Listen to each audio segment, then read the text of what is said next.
और अल्लाह ने बनी इसराइल से इकरार लिया था और उनमें हमने 12 सरदार मुकर्रर किए थे।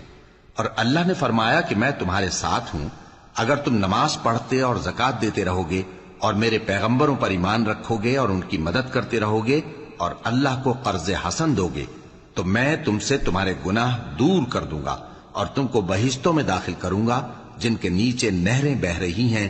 फिर जिसने उसके बाद तुम में से कुफ्र किया तो वो सीधे रास्ते से भटक गया। बस उन लोगों के अहद तोड़ देने के सबब हमने उन पर लानत की और उनके दिलों को सख्त कर दिया। ये लोग कलिमात किताब को अपने मकामात से बदल देते हैं और जिन बातों की इनको नसीहत की गई थी उनका भी एक हिस्सा फरामोश कर बैठे। और थोड़े आदमियों के सिवा हमेशा तुम इनकी एक न एक खयानत की खबर पाते रहते हो। सो इन्हें मुआफ रखो और इनसे दरगुजर करो। अल्लाह एहसान करने वालों को दोस्त रखता है।